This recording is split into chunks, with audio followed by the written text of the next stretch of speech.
Buenos días a todas, a todos quienes nos acompañan en esta mañana. El día de hoy tenemos a una invitada de lujo. Muchísimas gracias, maestra Carmen Comas Mata, por acompañarnos. ¿Quién será la conferencista de la ponencia magistral Violencia Sexual a las Mujeres como Mecanismo de Tortura? Actividad que se realiza en el marco del Seminario Internacional de Perspectiva de Género y Derechos Humanos de las Mujeres, que esta comisión, en coordinación con el Instituto de Investigaciones Jurídicas de la UNACH, ha organizado en el marco del Día Internacional de la Mujer. Agradecemos a todas y todos su presencia. Y a continuación, para continuar con nuestras actividades, le pido al presidente de esta comisión, al licenciado Juan José Cepeda Bermúdez, nos dé el mensaje de bienvenida. Le escuchamos, presidente. Gracias, maestra Elena. Muy buenos días. Agradezco una vez más la asistencia del grupo de personas que cursan de manera virtual este seminario internacional Perspectiva de Género y Derechos Humanos de las Mujeres.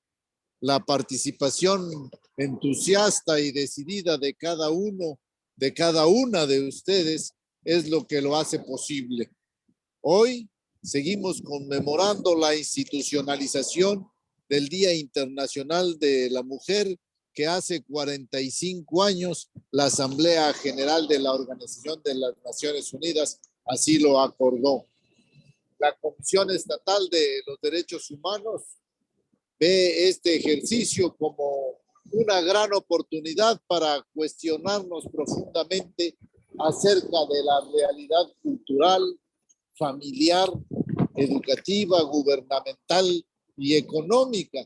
Es tiempo de preguntarnos sobre las injusticias que se cometen contra las mujeres y sus implicaciones.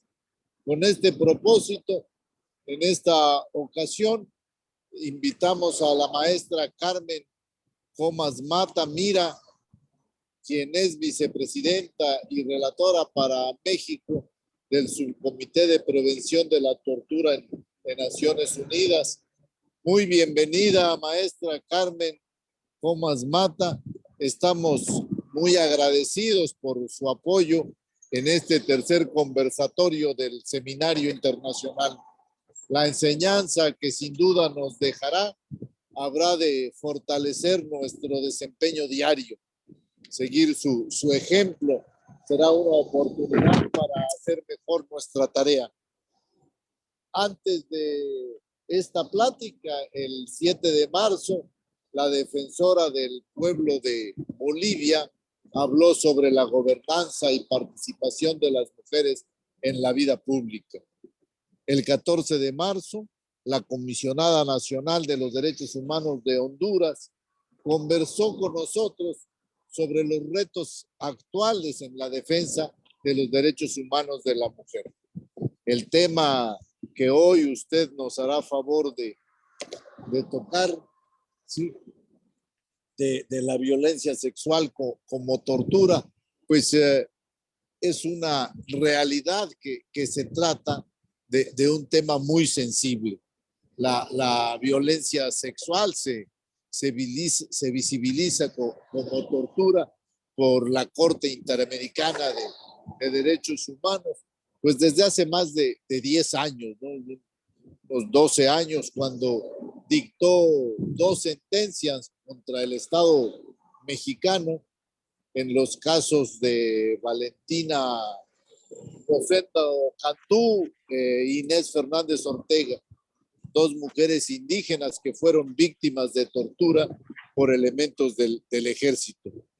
El caso de Valentina se sentó un precedente para establecer el término de tortura sexual, así como precedente también para juzgar las violaciones a derechos humanos cometidas por elementos del ejército en tribunales civiles. Como decía, la violencia sexual es una conducta que tiene graves consecuencias en las víctimas, un delito que aún enfrenta retos para su debida investigación y sanción. Por ejemplo, la resolución emitida por la Corte Interamericana del caso de mujeres víctimas de tortura sexual en Atenco contra México de noviembre de 2018, que evidenció la violencia sexual en contexto de protesta cometida por agentes del Estado. Ustedes recordarán aquella intención de establecer allá un aeropuerto. En Chiapas, las realidades que conocemos a través de nuestro trabajo y las experiencias compartidas con centros de investigación, con organizaciones de la sociedad civil, instituciones y comunidades en la entidad, así como la persistencia. Yo creo que lo más importante, la persistencia de las mujeres que visibilizan la violencia de género, pues nos interpelan respecto a nuestro compromiso con la perspectiva de género y nos llama a intensificar la participación de quienes trabajamos en materia de derechos humanos. Es indispensable, urgente, compensar la desigualdad estructural que coloca a las mujeres en riesgo permanente y atenta contra su derecho humano a la vida, a la libertad, a la integridad personal y sexual. El Estado debe garantizar una vida libre de violencia. Escucharla hoy, maestra Carmen, ¿sí? Estoy seguro que podremos pensar en propuestas concretas para fortalecer los espacios de encuentro entre mujeres, para incrementar sus iniciativas económicas y organizativas en las comunidades, para fortalecer también su defensa y cuidado y desde luego para visibilizar la violencia intrafamiliar que se acentuó ahora en tiempos pasados del COVID-19. Agradezco mucho esta oportunidad de aprendizaje que nos brinda maestra Comas Mata. Como chiapanecos, como chiapanecas, sabemos que tenemos un gran Estado que nos necesita más educados en derechos humanos, que revisemos constantemente nuestras prácticas y nuestras actitudes, que construyamos contextos de vida dignos e igualitarios para todas y para todos. En una palabra, pues que hagamos de los derechos humanos un estilo de vida. Muchas gracias, maestra Carmen Mata, le agradezco muchísimo esta oportunidad y un saludo afectuoso a todas y todos quienes están conectados. Muchas gracias, maestra Elena. Gracias, presidente. A continuación, me voy a permitir compartir con todas y todos ustedes parte de la trayectoria de nuestra invitada de esta mañana, a quien le agradecemos que haya dispuesto de este tiempo en su agenda para ser parte de este seminario. Carmen Comas Mata Mira es licenciada en Derecho por la Universidad Autónoma de Madrid y cuenta con un máster en Derecho Comunitario Europeo por la Universidad Autónoma de Madrid. Fue directora del Gabinete de la Adjunta Primera y posteriormente de la Defensa del Pueblo. Ha sido responsable de la coordinación de áreas como defensa interior, justicia y violencia doméstica, inmigración o economía y hacienda. Ha coordinado y participado activamente en la elaboración de informes del Defensor del Pueblo, como el de la situación de los presos españoles en el extranjero, o los informes anuales del Mecanismo Nacional de Prevención de la Tortura. Fue jefa de la unidad del Mecanismo Nacional de Prevención de la Tortura y bajo su pueblo como el de la situación de los presos españoles en el extranjero. Fue jefa de la unidad del Mecanismo Nacional de Prevención de la Tortura y bajo su responsabilidad se puso en marcha el funcionamiento de esta unidad. Se realizó la formación de su personal y se realizaron más de 400 visitas a lugares de detención. Fue la experta designada por la ESEIT en 2011 para ayudar a la ratificación del protocolo opcional de la Convención contra la Tortura en Perú. Igualmente ha participado como representante de la institución en diversos proyectos del Consejo de Europa de fortalecimiento de las estructuras nacionales de derechos humanos y de diferentes mecanismos europeos. Como trabajo de campo, ha visitado además de lugares de privación de la libertad en España a los presos españoles en el extranjero por lo que ha tenido la oportunidad de comprobar la situación de las cárceles en Iberoamérica, Europa y en algunos países de Asia y África. Es directora de Relaciones Internacionales del Defensor del Pueblo de España. Bienvenida, maestra Carmen, y le cedo el uso de la voz para poder escucharla. Muchísimas gracias, Elena. ¿Se me oye bien? ¿Sí? Perfecto.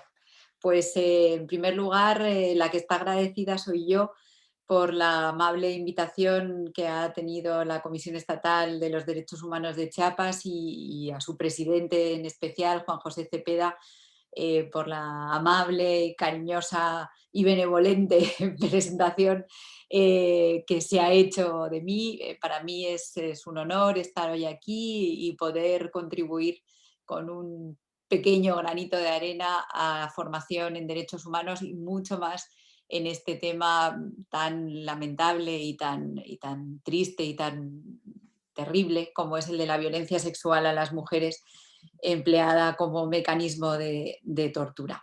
Quiero dar también las gracias a todo el personal de la Comisión Estatal de los Derechos Humanos de Chiapas, concretamente también a su secretaria técnica, José Ana de la Rosa, por haberme facilitado en todo momento toda esta intervención de hoy. Esta charla de hoy se incardina en un programa que el presidente ha denominado Seminario en Perspectiva de Género y Derechos Humanos de las Mujeres, donde veo que me han precedido dos grandes amigas, la ombudsperson ahora de Bolivia y la ombudsperson de Honduras, que son dos grandes defensoras, y para mí, como digo, es un honor poder continuar con su tarea.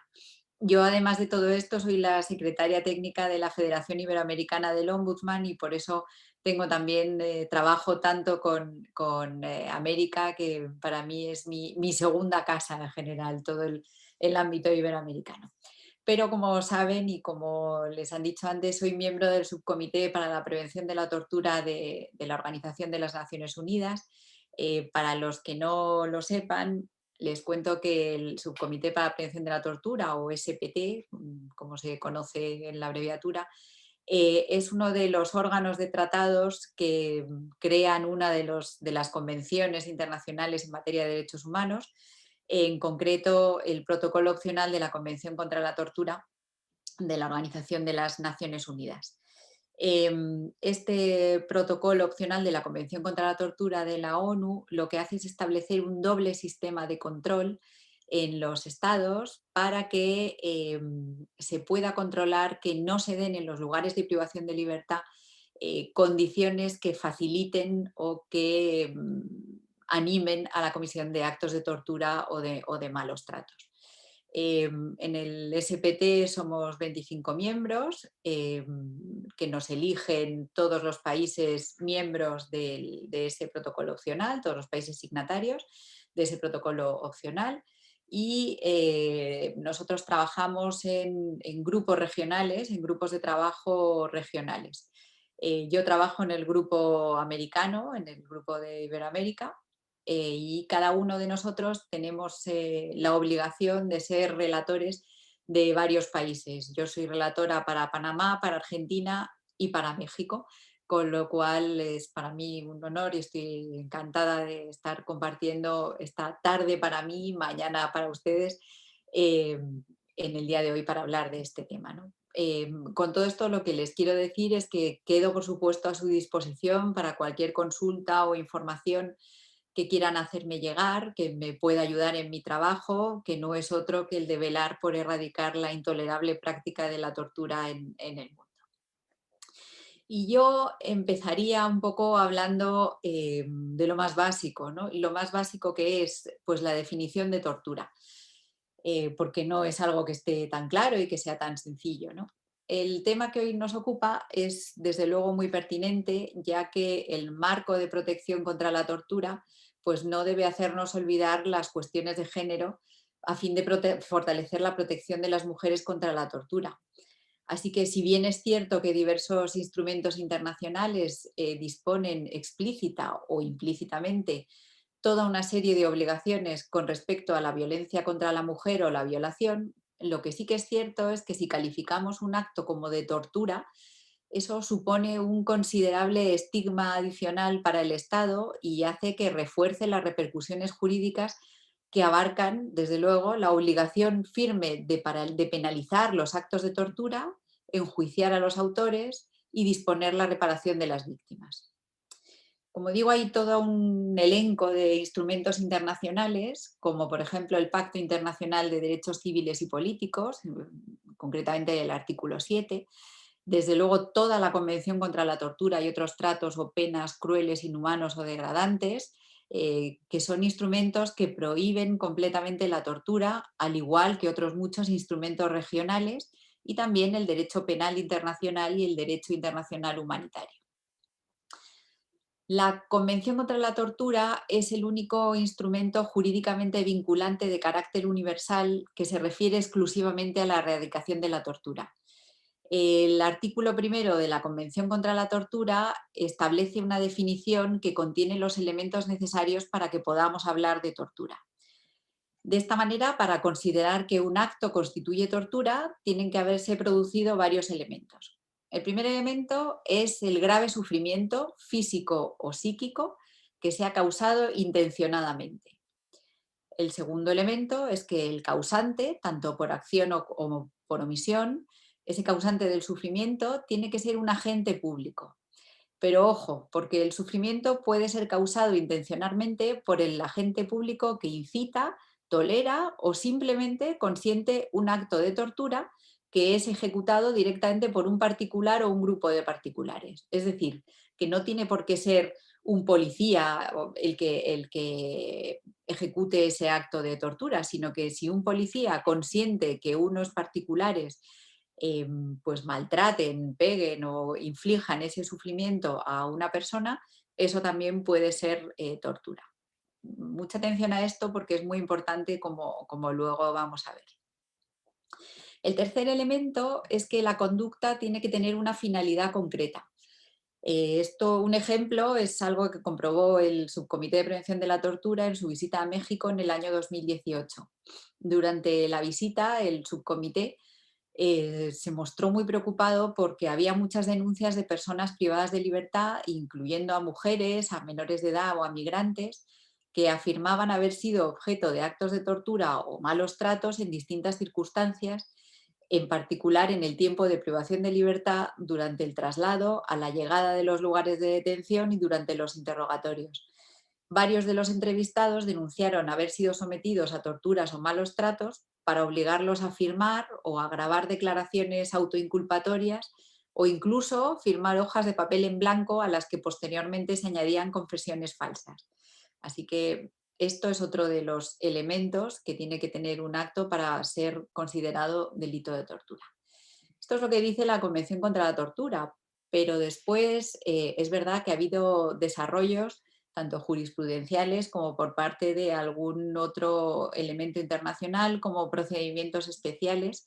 Es el caso del Relator Especial contra la Tortura de la Organización de las Naciones Unidas.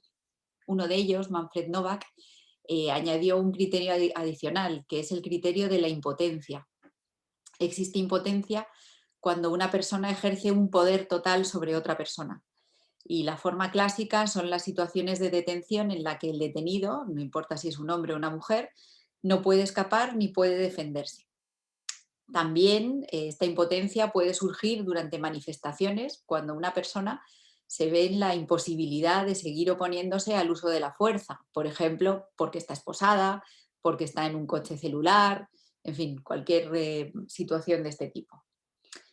La violación, por otra parte, es una expresión extrema de esta relación de poder en la que una persona trata a otra como un mero objeto.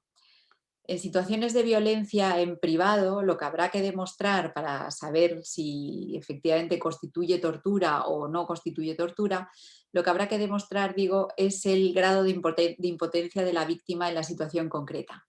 Si se determina que la víctima no puede huir o se ve obligada de alguna forma a permanecer en ciertas circunstancias, se podrá considerar que se reúne el criterio de impotencia. Este elemento de la impotencia también permite que se tome en consideración la condición específica de la víctima, como por ejemplo el sexo, la edad, la salud física y mental, y en algunos casos también la religión, porque estas consideraciones pueden hacer que alguien se encuentre impotente en un determinado contexto. Por ejemplo, la indiferencia de la sociedad a la subordinación de la mujer o incluso el apoyo de la sociedad a esa subordinación, así como la existencia de leyes discriminatorias o la simple incapacidad del Estado para castigar a los autores y para proteger a las víctimas, pues crea las condiciones en que las mujeres pueden ser objeto de un sufrimiento físico y mental sistemático, aunque pudiera parecer que esas mujeres están en condiciones de poder oponer resistencia. Para acabar con estas cuestiones previas y definitorias de lo que una conducta, si una conducta constituye tortura o no, no quiero dejar de decir que la prohibición de la tortura tiene carácter imperativo. ¿Y qué quiere decir que tiene carácter imperativo? Pues lo que quiere decir es que su vigencia nunca puede ser suspendida y que el derecho humano individual que protege, que es la integridad física, no admite excepciones. Toda persona es titular de él por efecto inmediato de la norma internacional. Cuando digo que no admite excepciones, me refiero a que ni siquiera en caso de guerra no se puede torturar a nadie en ningún momento, bajo ningún concepto y sin ninguna excepción. Esto es algo que tenemos que tener todos muy claro. Lamentablemente, en este tiempo donde en Europa tenemos una guerra, pues en fin, ojalá lo tuvieran presente. Bueno, vamos a continuar con el tema que nos ocupa hoy y la pregunta que uno puede hacerse es: ¿puede constituir tortura la violencia contra la mujer cometida por particulares? Voy a adelantar que la respuesta es por supuesto que sí. ¿Por qué? La función central que se asigna al Estado en el artículo 1 de la Convención contra la Tortura, que restringe la definición de la tortura a los actos cuando dichos dolores o sufrimientos, como he dicho antes, estén infligidos por un funcionario público u otra persona en ejercicio de funciones públicas, a instigación suya o con su consentimiento o aquiescencia. Como digo, este artículo se ha utilizado con frecuencia para excluir del ámbito de protección que dispone la Convención contra la Tortura a la violencia contra la mujer al margen del control directo del Estado. Pero como he apuntado antes, hay que recordar que el lenguaje utilizado en el artículo 1 cuando habla de consentimiento o aquiescencia del funcionario público claramente hace extensivas las obligaciones del Estado a la esfera privada y debe entenderse que abarca la falta de protección por parte del Estado de las personas que estén dentro de su jurisdicción contra la tortura y los malos tratos por particulares.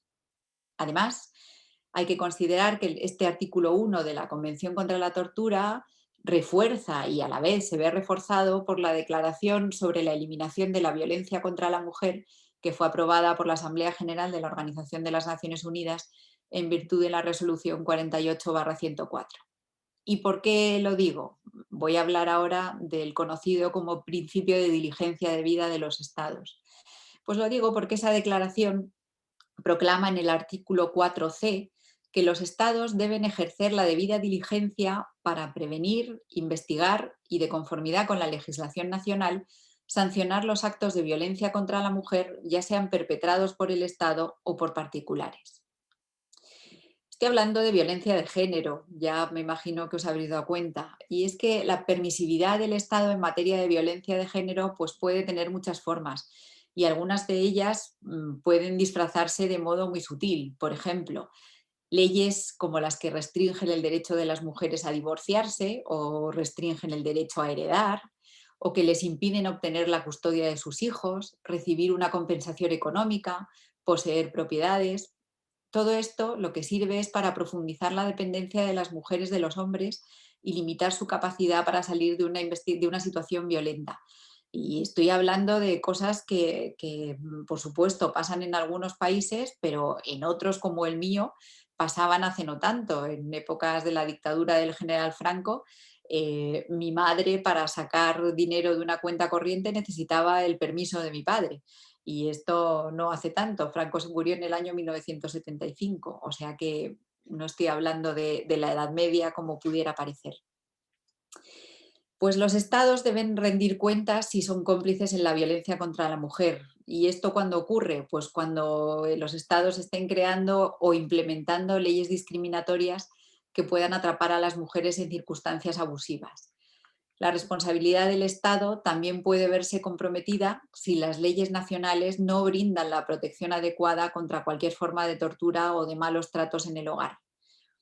Pero es que incluso aun existiendo leyes nacionales contra la violencia doméstica, los organismos encargados de hacer cumplir la ley, por ejemplo, en el caso de España, la Fiscalía, en la práctica pueden no considerar los casos de violencia doméstica como violaciones graves y, por lo tanto, se pueden incluso mostrar reacios a presentar denuncias, realizar investigaciones o enjuiciar a los autores.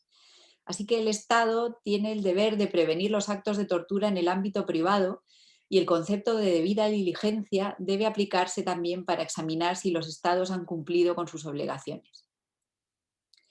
La obligación de diligencia debida de los estados de proteger contra la violencia cometida por actores privados no es una simple cuestión de capacidad, sino más bien es una cuestión de intencionalidad.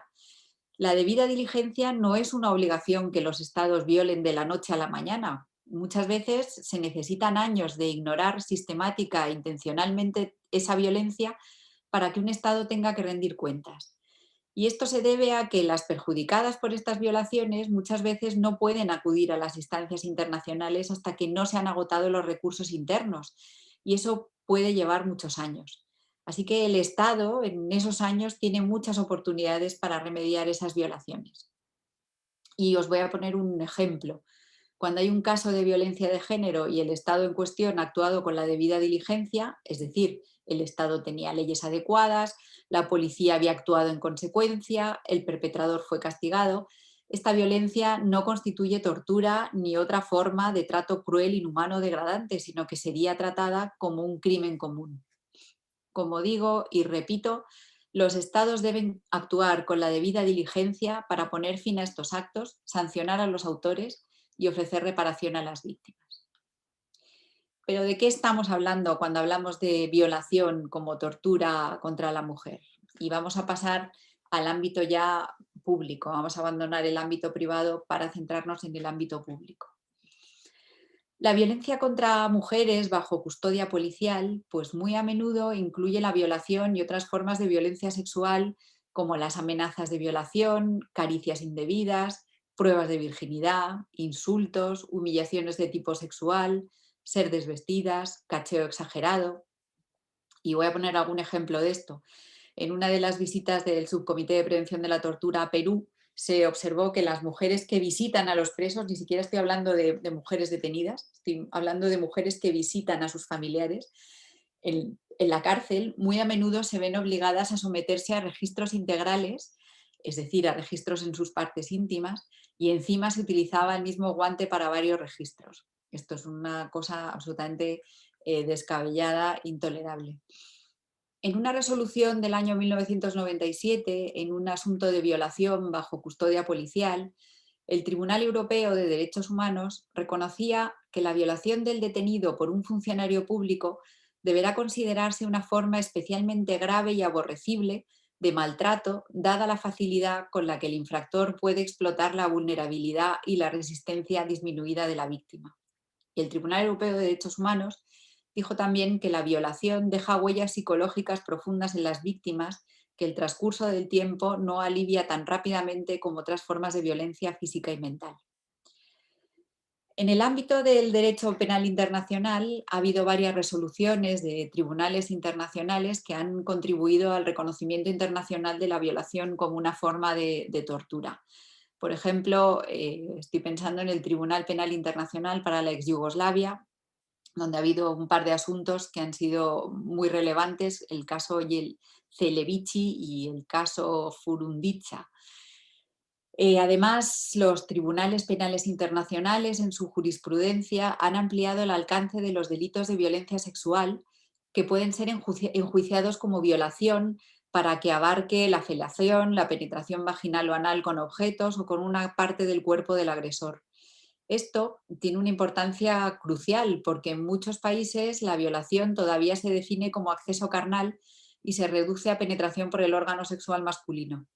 Así que cabe señalar que otras formas de violencia sexual, tanto si se definen como violación o como si no, pues pueden constituir tortura o malos tratos y no deben jamás ser consideradas como delitos leves. Cuando los funcionarios públicos recurren a la violación,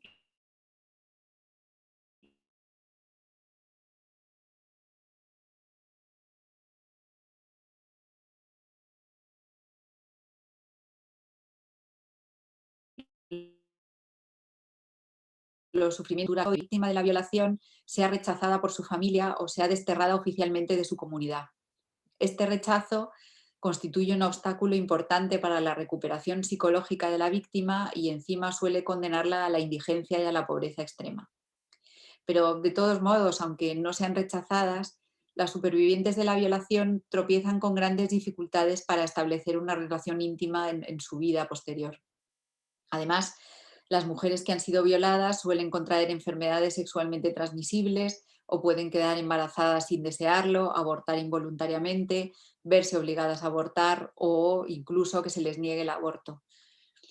Debido al estigma lamentable que acompaña la violencia sexual, los torturadores oficiales deliberadamente se sirven de la violación para humillar y castigar a las víctimas, pero no solo eso, sino que también se sirven de ello para destruir familias y comunidades enteras.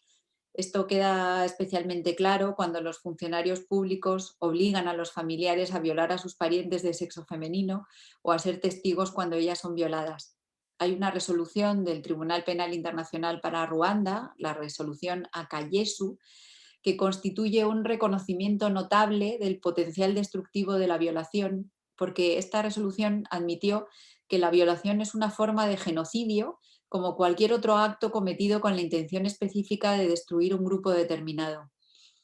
El Tribunal Penal Internacional para Ruanda dejó bien claro que esas violaciones dieron lugar a la destrucción física y psicológica de las mujeres tutsi, de sus familias y de sus comunidades. Es tremendo, pero es verdad que los tribunales internacionales han contribuido mucho a establecer una doctrina sobre la cuestión. Voy a hablar ahora sobre la violencia contra mujeres embarazadas y también sobre la denegación de los derechos reproductivos. El Comité de los Derechos Humanos, que es el órgano de tratados que interpreta el Pacto Internacional de Derechos Civiles y Políticos, hizo una observación general en el año 2000 sobre el artículo 3, que es el que proclama la igualdad de derechos entre hombres y mujeres.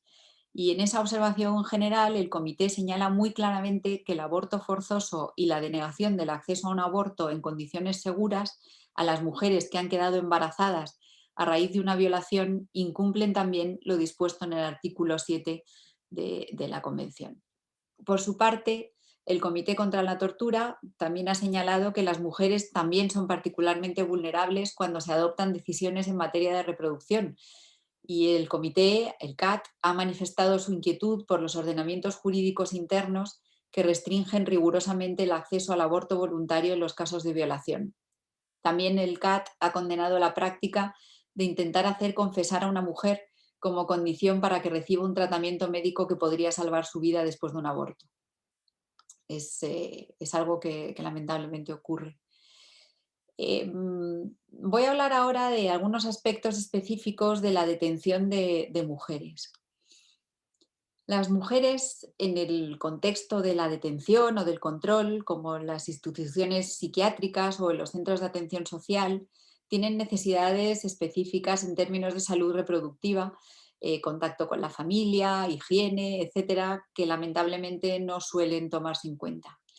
Estas mujeres suelen ser las únicas o desde luego las que más se ocupan de los niños pequeños y por tanto cuando son detenidas a menudo lo primero que hacen es hablar de la preocupación por sus hijos como lo que más les inquieta. Siempre se dice que cuando una mujer entra en prisión lo hace también toda la familia, eso es así. Las madres lactantes además están expuestas a un sufrimiento particular cuando son separadas de su bebé. Las mujeres encintas no deben ser privadas de su libertad a menos que haya razones de fuerza mayor para hacerlo y se debe tener presente su grado particular de vulnerabilidad. Si hay que detener a una mujer embarazada, la calidad y la cantidad de la alimentación y la atención médica debe corresponder a sus necesidades concretas, Desde luego, durante el parto hay que tomar medidas para sujetarlas, para sujetarlas físicamente, me refiero, para emplear contenciones mecánicas. Las malas condiciones de higiene también son un problema que tiene un efecto adverso mayor en las mujeres detenidas, que deben tener acceso permanente a una protección sanitaria apropiada. Todo esto que estoy diciendo viene en varias reglas internacionales, como las reglas de Tokio, las reglas de Bangkok de Naciones Unidas. Además, en muchos países hay personal de sexo masculino que trabaja en contacto con reclusas, y esta situación incrementa el riesgo de agresión sexual, puesto que los agentes varones pueden aprovechar el cacheo superficial rutinario para realizarles tocamientos. También pueden abusar de su responsabilidad de vigilantes para observar a las reclusas cuando se están aseando y no tienen toda la ropa puesta. La violencia física puede además dar lugar a la violación de las mujeres detenidas, pero también cabe la posibilidad de encubrir mejor el abuso de las mujeres por el personal masculino. Y voy a poner algún ejemplo. Hay veces que les ofrecen a las mujeres concederles privilegios especiales o procurarles artículos difíciles de conseguir de otra forma. Pueden también amenazarlas con denegarles prestaciones a las que estas mujeres puedan tener derecho. Y hay que tener siempre presente que en estas circunstancias nunca, nunca, nunca se puede afirmar que una mujer ha dado su consentimiento para tener una relación sexual, aunque así pudiera parecerlo. Y vamos a hablar ahora un poco de justicia, de la justicia para las mujeres supervivientes de la tortura. Y es que cuando en muchas partes del mundo las mujeres tienen que superar distintos obstáculos, como limitaciones financieras y económicas, la restricción de la circulación o las leyes discriminatorias para acceder a la justicia, las víctimas de la violencia sexual tropiezan además con obstáculos especiales en cualquier fase de la administración de justicia penal.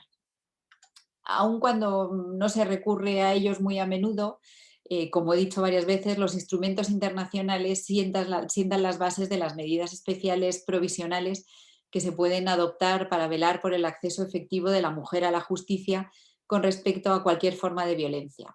Lo malo de todo esto es que muchas veces las víctimas no suelen informar de que han padecido violencia sexual precisamente por ese estigma y por ese rechazo que temen por parte de su familia o por parte de su comunidad. En una decisión de hace algunos años, el CAT, el Comité contra la Tortura, sostuvo que es un hecho bien conocido que la pérdida de intimidad sumada a la perspectiva de sentir humillación solo porque se revelan determinados actos puede hacer que tanto mujeres como hombres oculten el hecho de que han sido objeto de violación u otras formas de abuso sexual hasta que no sea absolutamente necesario revelarlo. En el caso particular de las mujeres víctimas de violencia sexual, hay un miedo adicional a la vergüenza, al rechazo de su pareja, de su familia, de la comunidad. Y encima, para empeorar un poco las cosas, muchas veces estas mujeres puede que no sean entrevistadas o examinadas por personal que esté capacitado o que esté formado para hacerlo, y para eso hay que tener sensibilidad de género en la práctica de la prueba y en la toma de declaración. En algunos países puede que no existan instituciones médicas independientes capaces de hacer esos exámenes. En otros países las leyes no obligan a la policía a enviar a todas las presuntas víctimas de violación a someterse a un examen médico inmediato. En fin, puedo poner varios ejemplos. Uno de los ejemplos más señalados de revictimización de las víctimas de violación, recogido en varias ocasiones por el Comité contra la Tortura, es aquel en que las leyes y políticas nacionales permiten librarse del castigo al violador si después éste se compromete a casarse con la víctima. Qué tremendo, ¿no? Eso sí que es absolutamente terrible. Puede ocurrir también que en los reglamentos y en la práctica de la prueba los tribunales nacionales pasen por alto las necesidades específicas de las mujeres. A menudo exigen pruebas de que la víctima opuso resistencia física a fin de demostrar la falta de consentimiento, lo que significa que las mujeres demasiado aterrorizadas como para oponerse y pelear con el autor tal vez se vean en la imposibilidad de probar que fueron violadas. En España hace 2 o 3 años hubo una sentencia de un caso, el famoso caso de La Manada, que precisamente lo que decía era esto, que como la víctima no se resistió, pues el tribunal consideraba que no existió violación, cuando era una chica jovencita que fue violada por 4 hombres mucho más fuertes y más grandes que ella. También los tribunales suelen hacer caso omiso de las pruebas inmateriales, como por ejemplo las evaluaciones psicológicas, el famoso síndrome de la mujer maltratada. Encima, en algunos países, y sobre todo me estoy refiriendo a países islámicos, la víctima de violación debe presentar testigos oculares para demostrar que ocurrió el delito, lo que evidentemente es muy difícil en casos de violencia sexual. También, esto es muy triste, suele examinarse la conducta sexual previa de la víctima en juicios por delito de violencia sexual, tratando de demostrar que la víctima tiene tendencia a la promiscuidad y que por consiguiente consistió en la relación carnal en esa ocasión. Claramente la admisión de ese tipo de pruebas agrava el trauma de testificar, ya que lo que se hace es humillar a la mujer y obligarla a exponer aspectos de su vida privada que no vienen al caso que se juzga. Otro dilema particular es la doble exigencia a la víctima de demostrar que el acto de violencia fue traumático, pero que ello no limita la credibilidad del testimonio. Y de nuevo, los tribunales penales internacionales, han sentado doctrina, y así el Tribunal Penal Internacional para la ex Yugoslavia, en el asunto Furundilla, que antes cité, resolvió claramente que el estrés postraumático no afecta a la credibilidad de los testigos. Fue el primer tribunal internacional que adoptó una norma que prohíbe la admisión de pruebas relativas a la conducta sexual previa de la víctima.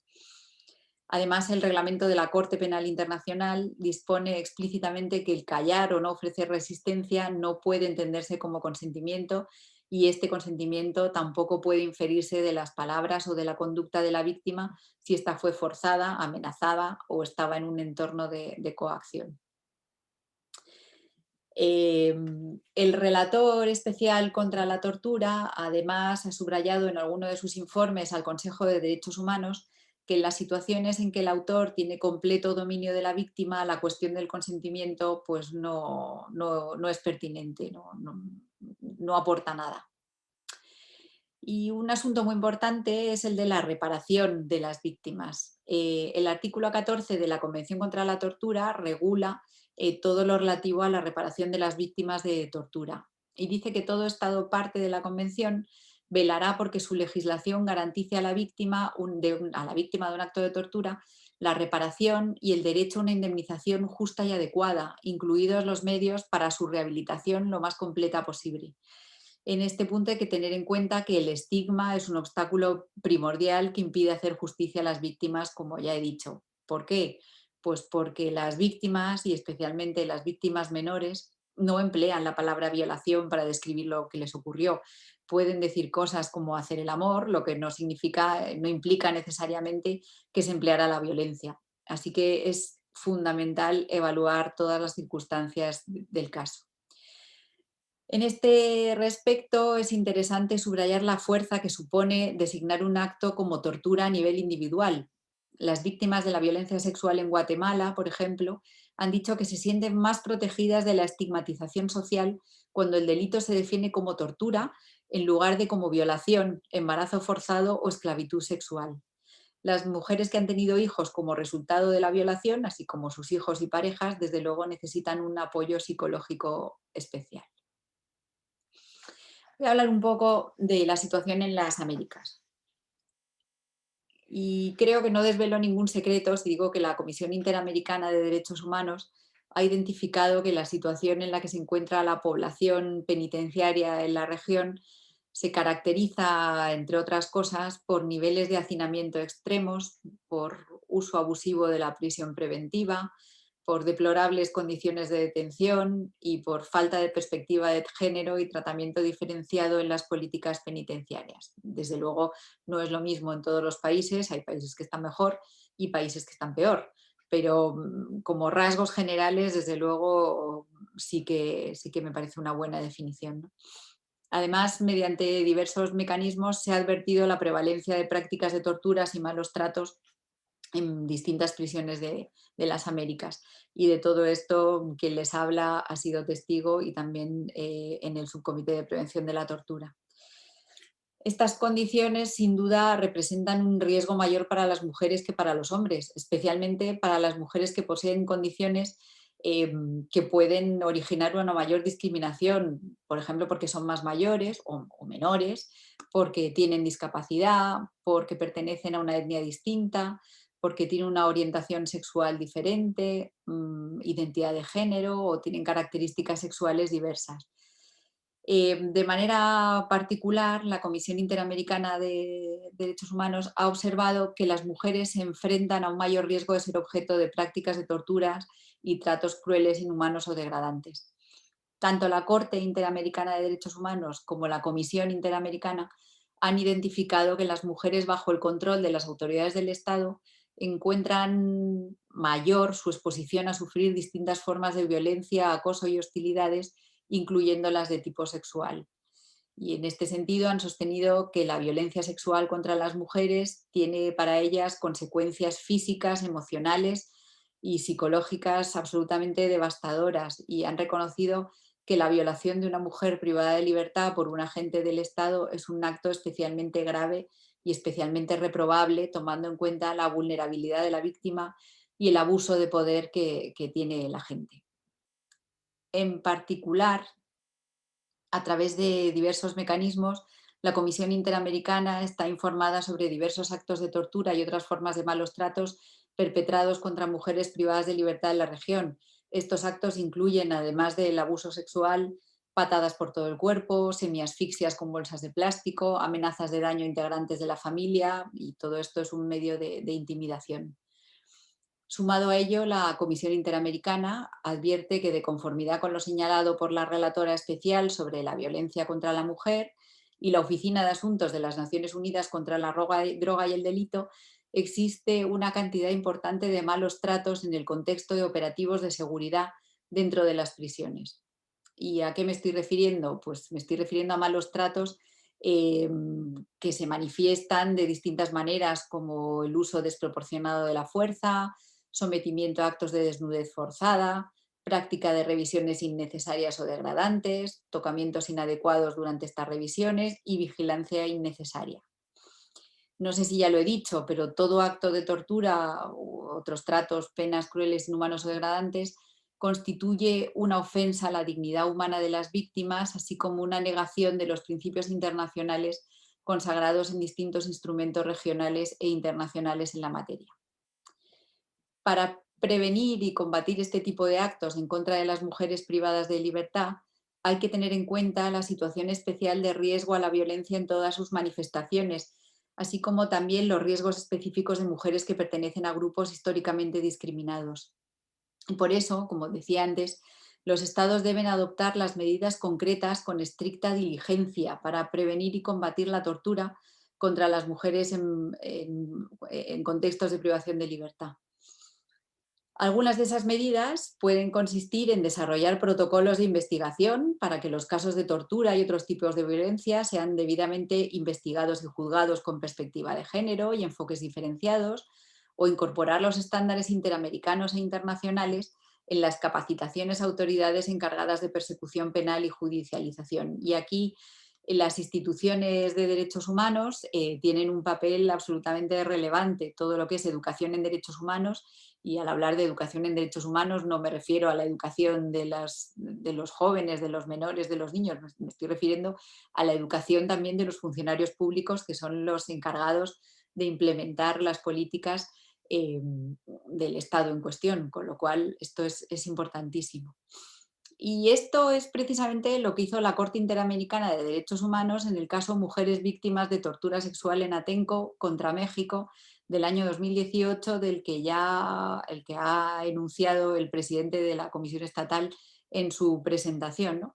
En mi opinión, esta sentencia supone un hito para el tratamiento de la cuestión en México. Ya había sido definida la tortura, ya había sido condenado el Estado mexicano por temas de violencia sexual como tortura años atrás, pero esta sentencia declaró la responsabilidad internacional del Estado mexicano por las violaciones a los derechos humanos de 11 mujeres detenidas arbitrariamente por agentes policiales que habían sido víctimas de tortura sexual sin que los hechos fueran debidamente investigados y sin que los responsables fueran sancionados. Voy a recordar un poco para los que no se acuerden. cuál fue el contexto en el que se produjo esta sentencia. Y es que los hechos ocurrieron en el marco de una represión violenta de un conflicto social, porque se quería efectivamente instalar un aeropuerto, al final no se instaló. Todo esto ocurrió entre el 3 y el 4 de mayo del año 2006 en los municipios de Texcoco y de San Salvador Atenco. Autoridades federales y también autoridades del Estado de México desplegaron un operativo policial, irrumpiendo en domicilios y deteniendo arbitrariamente a más de 200 personas, entre ellas aproximadamente a 50 mujeres, quienes además después serían acusadas de diversos delitos. En este contexto, estas personas fueron objeto de brutales actos de violencia desde el momento de su detención y en el caso de las mujeres, en su gran mayoría denunciaron actos de tortura sexual durante y después de haber sido detenidas.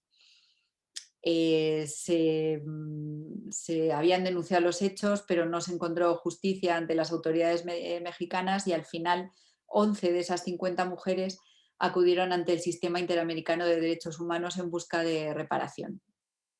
El caso llevó varios años en la comisión. La comisión admitió el caso en el año 2011 y en el año 2015 emitió su informe de fondo reconociendo las violaciones cometidas. Ante la falta de acciones por parte del Estado mexicano para cumplir con las recomendaciones emitidas, en particular la investigación de todos los responsables, porque es fundamental, no hablo solo de México, en el caso de España la mayoría de las condenas que tiene mi país por temas de tortura es porque no se han investigado adecuadamente las denuncias. Eso es un tema recurrente y que ocurre en muchísimos países, ¿no? Bueno, pues al final la Comisión Interamericana de Derechos Humanos remitió el caso a la Corte Interamericana, que acabó por dictar una sentencia en noviembre del año 2018 que condenó a México por su responsabilidad internacional. Como decía el presidente y como digo yo, esta sentencia es importante porque reconoce la tortura sexual en el marco de la protesta social. Destaca, entre otras cuestiones, cómo la protesta social cómo la tortura sexual puede convertirse en un mecanismo de control social y de represión y cómo esta forma de tortura hacia las mujeres va más allá de la violación sexual. Esta es la primera ocasión en que así se reconoce en la jurisprudencia interamericana, así que la sentencia señala que la gravedad de la violencia sexual en este caso, y leo, surge también por el hecho de que se utilizó como una forma intencional y dirigida de control social y resaltó que en el caso fue aplicada en público con múltiples testigos como un espectáculo macabro y de intimidación en que los demás detenidos fueron forzados a escuchar y en algunos casos ver lo que se hacía al cuerpo de las mujeres. Y es que los cuerpos de las mujeres fueron instrumentalizados por los agentes policiales. Las mujeres fueron cosificadas para humillarlas, atemorizarlas, intimidarlas. Utilizaron la violencia sexual como un arma más en la represión de la protesta para alcanzar el propósito de dispersar y asegurarse de que no volviera a cuestionarse la autoridad del Estado. La Corte, además, señaló la relación entre los actos de tortura sexual y los estereotipos de género, reconociendo la violencia verbal al tomar en cuenta que los policías expresaron a las mujeres, entre otras lindezas, que esto les pasaba por no estar en sus casas haciendo tortillas o cuidando de sus hijos. En fin. Entre las diversas medidas de reparación dispuestas por la Corte Interamericana, hay que destacar el deber de investigar todas las formas de responsabilidad y se configuraron dos medidas estructurales que buscaban evitar la repetición de actos de violencia como los ocurridos. Así que la Corte, en primer lugar, ordenó establecer a nivel federal un observatorio independiente que permita dar seguimiento a la implementación de las políticas en materia de rendición de cuentas y monitoreo del uso de la fuerza de la Policía Federal y de la Policía del Estado de México, y dentro de ese mecanismo se tiene que permitir la participación de miembros de la sociedad civil.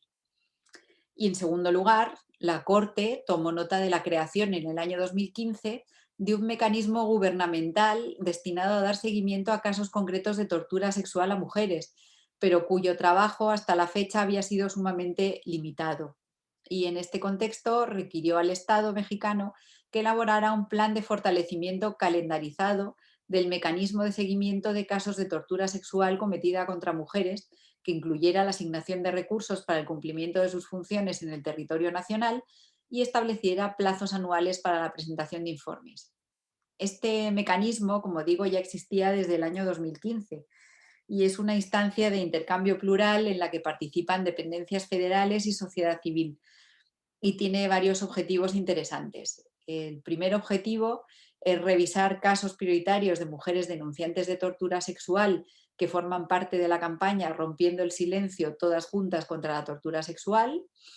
El segundo objetivo es emitir un documento de conclusiones sobre los casos revisados, el cual contendrá líneas de acción y seguimiento para que las autoridades involucradas en cada caso actúen apegándose a la protección y respeto de los derechos humanos de las mujeres. El tercer objetivo era monitorear y dar seguimiento a casos de mujeres denunciantes de tortura sexual, haciendo un especial énfasis en los casos de mujeres detenidas o en reclusión. Y el cuarto objetivo era conformar políticas públicas dirigidas a la prevención y combate de la tortura sexual.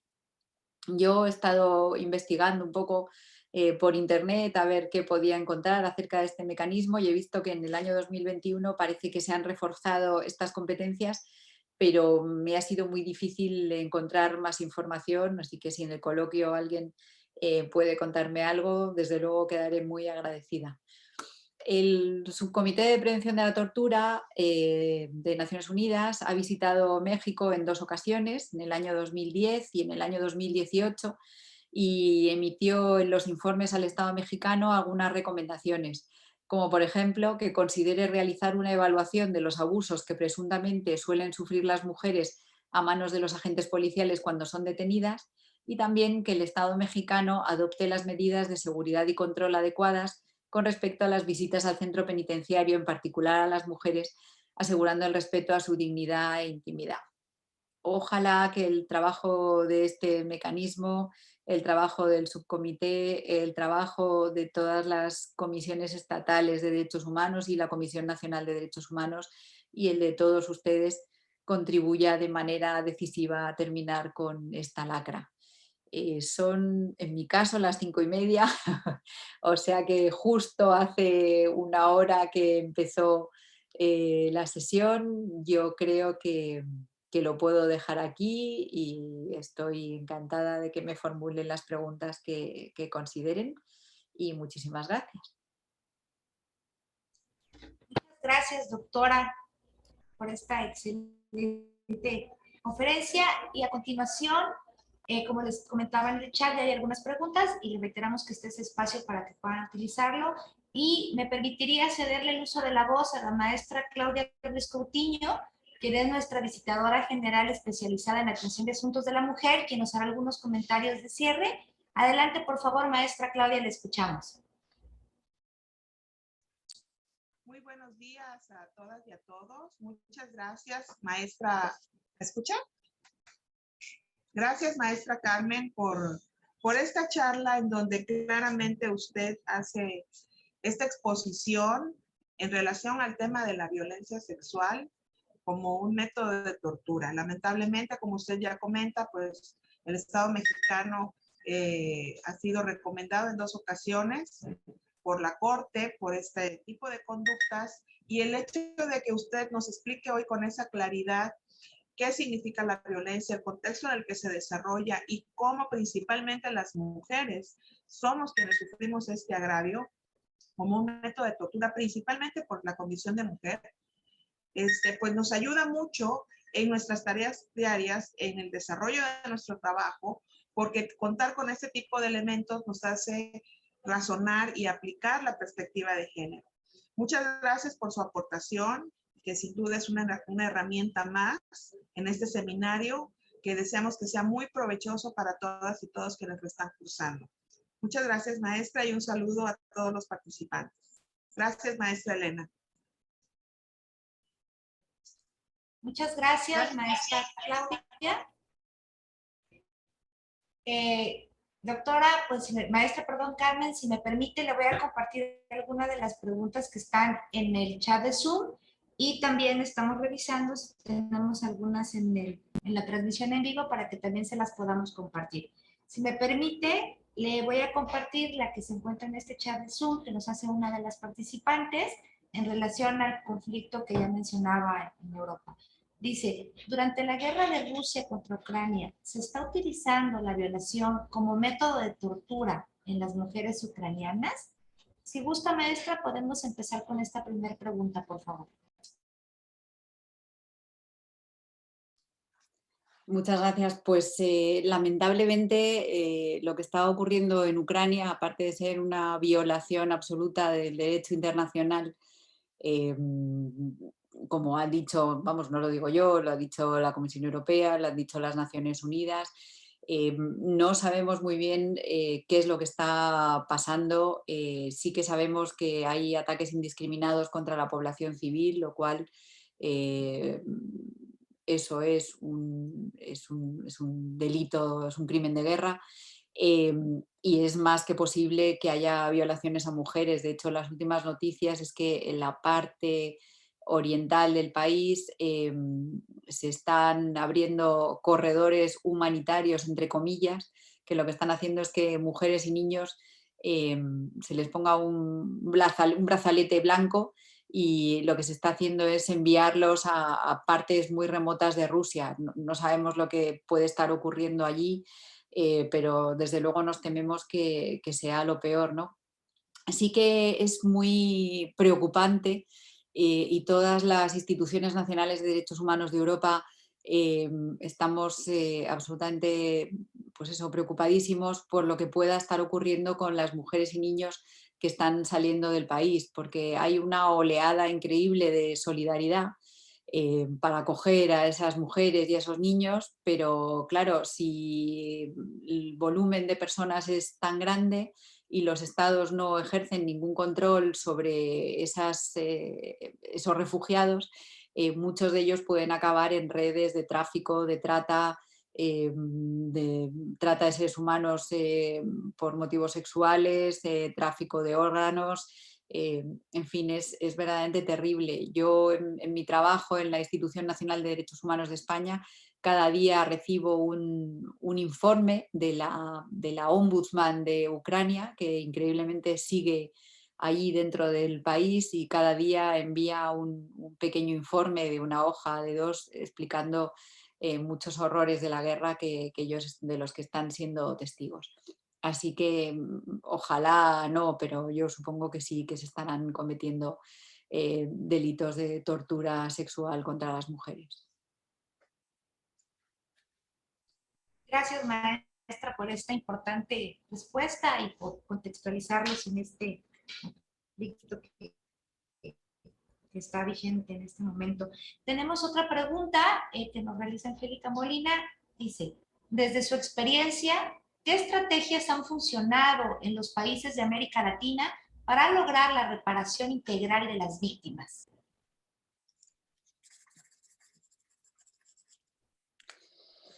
Pues yo creo que la tarea de la Corte y de la Comisión Interamericana es absolutamente esencial.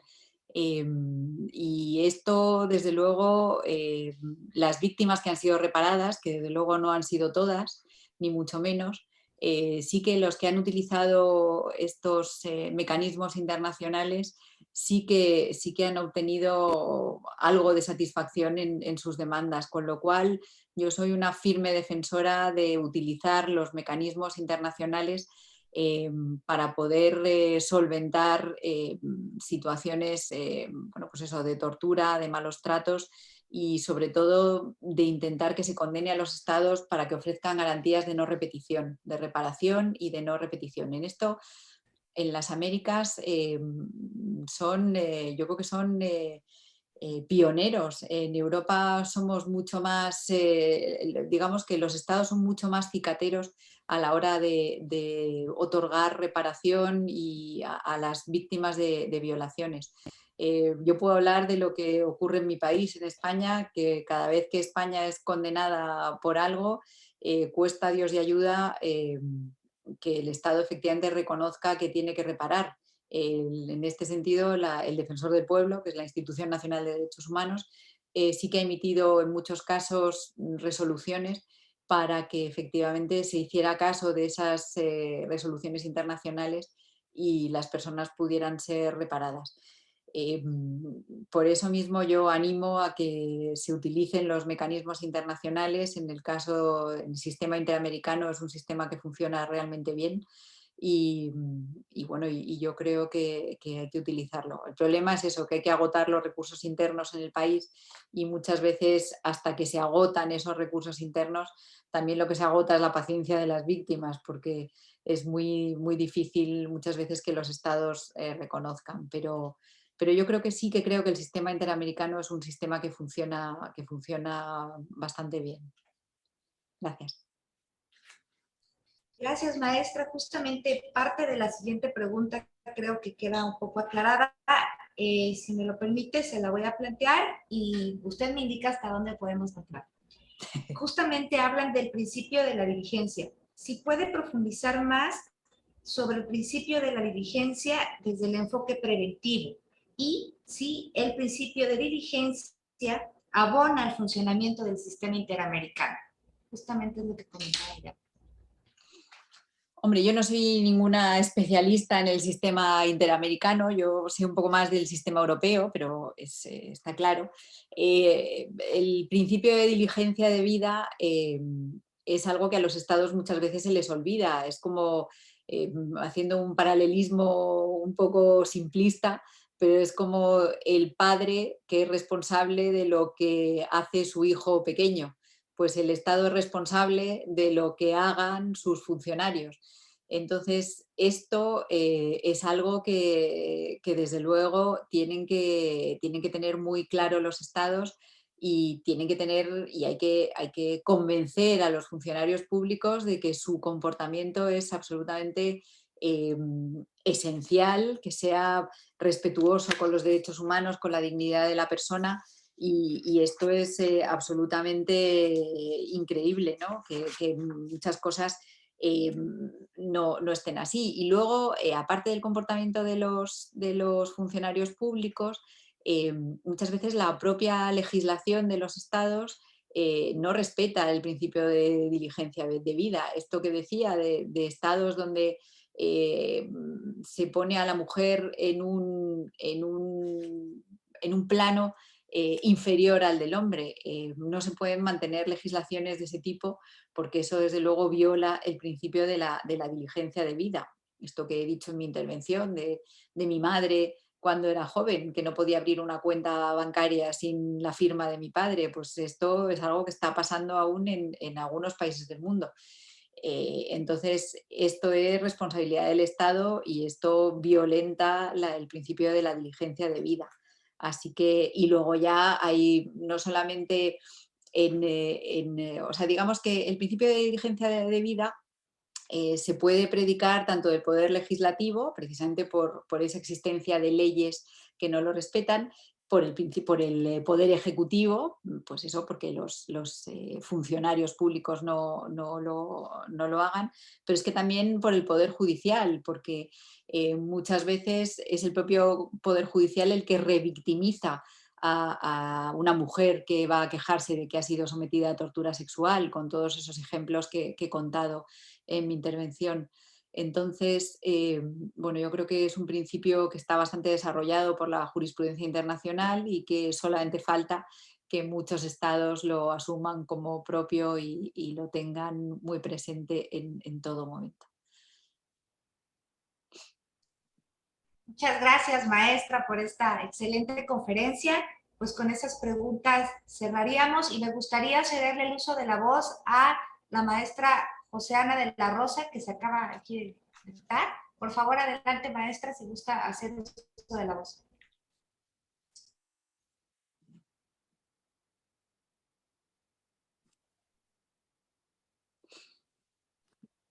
Ok, hola, buenos días a todas, a todos. Carmen, yo nada más quiero agradecerte el que te hayas sumado a este esfuerzo que estamos haciendo desde la Comisión Estatal. La verdad es que es un gusto siempre escucharte, escuchar a una mujer que ha sido aliada de la Red de Mujeres de la FIO siempre, y pues ahora aliada de la Comisión Estatal de los Derechos Humanos. La verdad es que muchísimas gracias. Yo creo que aprendimos todos mucho del tema. La verdad es que no tengo más que agradecimiento para ti y para todas las mujeres que se han sumado en este seminario. La verdad es que todas espléndidas y ojalá pronto puedas visitar Chiapas. No lo sé si no nos gustaría como relatora porque pues sabemos lo que significa que un relator llegue a un lugar, ¿verdad? Pero que sepas que las puertas de la Comisión Estatal de Chiapas están abiertas para ti y tu equipo, que siempre van a ser bien recibidos y que ojalá podamos seguir construyendo pues un camino para que las mujeres vivamos con menos violencia, ¿no? Yo creo que ya en otro espacio podremos comentar lo que pues a nivel local estamos viviendo, ¿no? Lo que documenta la maestra Claudia, lo que documenta en los pueblos indígenas también, ¿no? Con temas justamente también de tortura de mujeres, que pueden ser pues muy interesantes en estas relatorías que ustedes hacen, ¿no? Pero muchísimas gracias y espero que nos veamos pronto. Te mando un abrazo. Ojalá que sí. Muchísimas gracias a ti, a vosotros, a todos los asistentes por facilitar el coloquio. Para mí es un placer y ojalá efectivamente pueda visitar Chiapas algún día no muy lejano. Pero vamos, aunque sea como relatora, un relator es un amigo, porque lo que intenta hacer es que en el país, la región sea la mejor posible en términos de derechos humanos. O sea que nosotros no nos gusta nada que se nos vea como alguien que va a ir a criticar y a tirar piedras. No, vamos a hacer crítica constructiva para intentar que todos los derechos humanos al final sean una realidad en todos los países donde trabajamos. Así que nada más, muchísimas gracias por invitarme, ha sido un placer. Y cualquier cosa, pues como dicen por ahí, estoy a la orden. Muchas gracias, maestra. Sin duda sería una grata experiencia tenerla aquí para ayudarnos a fortalecer estas áreas de oportunidad que se descubrirían con esta relatoría. Y ya vamos a cerrar nuestra actividad, no sin antes queremos hacer la entrega de manera digital de un reconocimiento como muestra de gratitud de parte de la Comisión Estatal de los Derechos Humanos de Chiapas por esta interesante conferencia que el día de hoy nos ha impartido en el marco del Seminario Internacional en Perspectiva de Género y Derechos Humanos de las Mujeres. Dice, la Comisión Estatal de los Derechos Humanos de Chiapas y la Universidad Autónoma de Chiapas otorgan el presente reconocimiento a Carmen Comas Matamira por su destacada participación en el Seminario Internacional en Perspectiva de Género y Derechos Humanos de las Mujeres con la conferencia magistral Violencia Sexual a las Mujeres como Mecanismo de Tortura. Suscriben este reconocimiento el presidente de la Comisión Estatal, el licenciado Juan José Cepeda Bermúdez, y el rector de la Universidad Autónoma de Chiapas, el doctor Carlos Matarena Andayapa. Muchísimas gracias, maestra, y esperamos que sea la primera de muchas actividades que podamos seguir realizando en conjunto, ya como lo mencionaba la maestra Joseana, secretaria técnica de esta comisión. Y para finalizar, invitaría a todas las personas para quienes les es posible, si pueden encender sus cámaras para tomarnos una foto final con nuestra conferencista de esta mañana. Vamos a darles un par de segundos. Muchas gracias. Para que puedan hacerlo. Gracias a usted.